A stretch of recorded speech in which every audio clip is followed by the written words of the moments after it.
Hey guys, it's VOD Supremacy coming at you again with another competitive recon gameplay. In this map, you'll see my team taking on the strong group of guys at RN.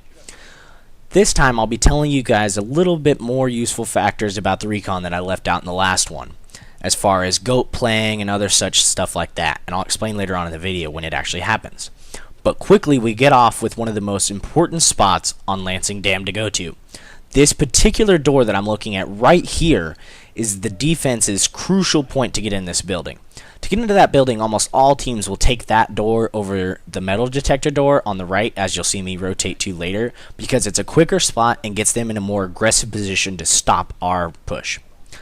Again, this is another important spot for recon players, I think, on this map.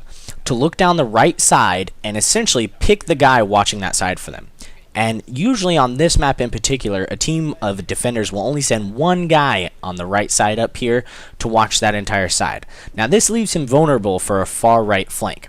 In this case, I have Fluff going for him, and we're communicating the whole time, as I'm religiously spamming the spot button to keep eyes on where he is to let Fluff know when it's okay to push and when it's not.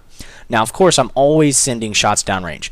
There, I connect with one and quickly let Fluff know now is the time to push, quickly. I usually always call one shot when I hit my sniper bullets, generally because it tends to drop them below 60, below 40 or something health due to the 60 damage.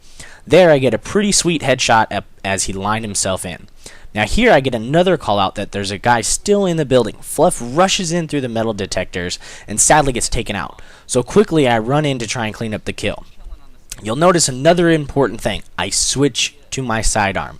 This is not Call of Duty. You are not Optic. You are not FaZe. Do not try and no-scope to clean up kills. It is much more reliable to pull out whatever pistol you find more comfortable and use it to the best of your advantage. If you think you can hit the shot, then do it reliably. It's always about chance. You don't want to chance the shot, swinging off to the right or him getting some suppression in before the shot to really hurt you, because that would really mess up my shot, even if I was zoomed in. So here I got a good pickup, was able to finish going around the outside of the map. Now yet again, you see what I told you guys before. I play kind of like a circle method, and in that sense, I always go on the edge of the map and work my way in as slowly as possible. Now I would do this so my teammates don't get picked by their long-range players.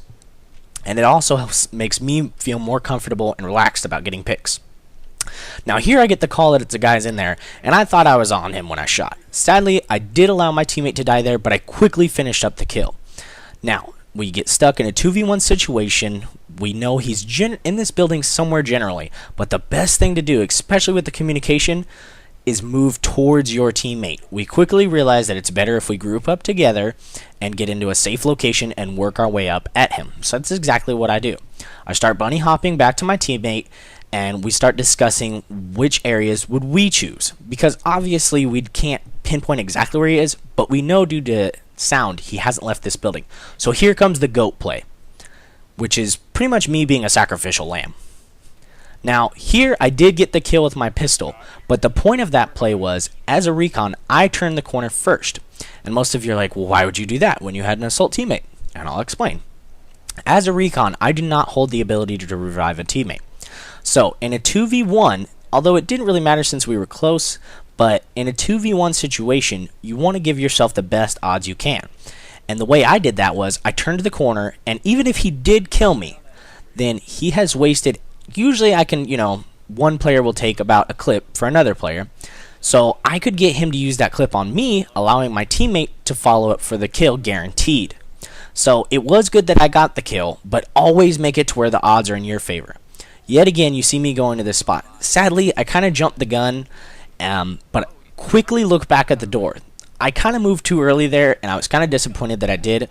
But another big thing is, watch how many people go in that building, because that lets me know my ground troops on the other side of that wall, generally how many people are going to be on the other side of the wall from them if they should decide to push in.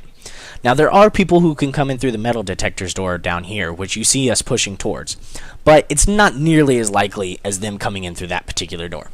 Here you see me doing the same thing pretty much. I want to watch that door when I go by it, but still, our job is to push this far right side and get the enemy out of their comfort zone.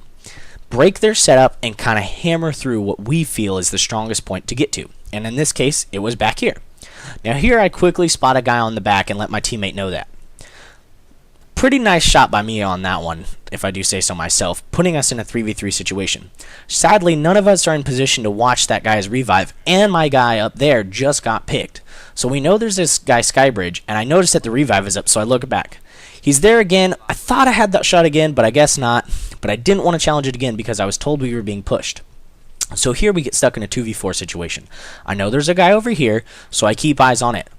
I think he's going to move up, and I kind of back him off, but I want to make sure he doesn't get by here. Sadly, he gets in, but I get a nasty pick on Llama peeking out there. Now, this is another key factor to recon. Make sure you finish the kill. Sadly there, I didn't get the call out on the guy that could see me from inside the door, so I almost went down. You'll notice I'm at 9 health, which is really bad for a recon because you have to rely on your generation health, which is not nearly as strong as the medkits dropped. So here, I'm kind of playing a little bit too aggressive now that I look back at it, because even a stray pistol shot at that point would have downed me. Now I get the call out that there's a guy having troubles over here on the left, my teammate, by the guy on top Skybridge. So I move an aggressive stance to kind of watch for it. Now, sadly, a downside to recon is the lens flare. He obviously knows I'm looking at him, so he plays the position very smart. He makes sure to try and keep eyes on us as much as possible without holding still to give me the clean shot. Now, my teammate was watching on the right, so randomly I see a guy shooting over here. Here's where I get pretty aggressive and just, a lucky shot comes into play.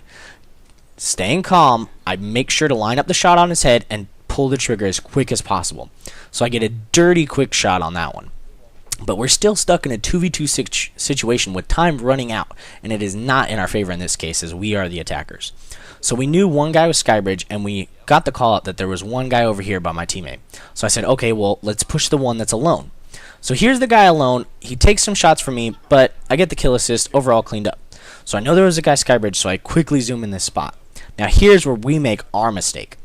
It was good of us when we were numbers down to regroup and get our stuff together. Now, right here, we should have noticed the time. At this point in time, right now, we cannot get the bomb and go back and plant and win successfully. So we tried to get as aggressive as we could, but sadly, we weren't fast enough. As you can see, checking all the buildings, all the corners, just all these constant spots we're at. We probably should have spread out more and swept as wider range. And right here, I made the call to have him go ahead and try and pick up the bomb, baiting the other guy, maybe to be aggressive at him so I can take a shot. But he doesn't really fall for it. Obviously, he starts shooting, out of, general frustration. Not necessarily pissed off, but just kind of frustration. The other player, the last player on our end, played it extremely smart. It's exactly what I would have done, and overall, it wins them around. It was just good play on their part, and, kind of a lack of attention on ours. So we're tied at 1-1 on this side of the map. I'm 10-0, I think, at this point. Things are going good, and you see me quickly go to the same spot. But this time, the other team kind of pulls something out of their hat. Sadly, this is the part of Battlefield all of us Xbox One players dread. The dreaded DC or disconnect or player dropped. We had Fluff drop from the party and drop from the game. Now, this is something that plagues all of us on every team, no matter who you are on Xbox One. It's bound to happen at least once. Sadly, we don't have private servers, nor do we have any dedicated server hosting for our voice chat. We just run through Xbox One and Battlefield 4 public servers. So right now, we got to kind of, kill time, fiddle our thumbs, wait for him to get back in. Not really much else we can do. But while we're waiting, we usually discuss what the other team's setup is, how best to beat it, what are we getting by with, what is not working. And just kind of hope that he comes back in the meantime. Luckily on this one, he comes back relatively fast, as you see him just join the server right back, and quickly thereafter back into the party. So we were pretty happy about this. This is one of the quicker DCs and reconnects. So again, I know that that window is shot out, and I want to be aggressive on that door. So you'll see me wide to keep my fingers fresh, and this is just something that I got in a habit of doing with Call of Duty play and other such competitive games in between rounds, just to keep my fingers warm and my senses high. This is the best spot yet again on this map, looking through that particular doorway. Sadly, I missed just about every shot on that doorway in this particular game, which really disappointed me. But if you notice, I see the one guy not playing at spawn. This isn't something to be reliable on, being able to get a pick off and spawn, but it just so happened to work out there. On this one, I kind of wanted to push left. I thought about it for a while here. Here's where I was debating it. But then I got a spot on a guy behind the box. Now, unknown to me, you can shoot through those two little squares that you can see in between that box. Quickly, he makes me realize that, and I decide against my challenge of the left side. So I go back to my comfort side on the right. Right about here, I get the call that there's a recon over here, so I get kind of nervous. I'm not really used to playing against other recons, but it doesn't generally phase me. Getting killed on that first one kind of frustrated me. I didn't expect him to get me, got the revive, and I was a little bit too hasty in my forward movement. At this point, I probably should have let my far right flank a little bit more, and you see a quick mistake by me. I think I could get this shot, lined it up. Yet again, he picks me again. Good play by him, excellent sniping, and just great positioning to counter mine. But I still have the advantage of knowing that I got Nick flanking on the far right. So Nick's coming in to pincer in this guy while the other two flank up from the middle. It's a 3v2, so we know only one guy can be here, and one guy goes down.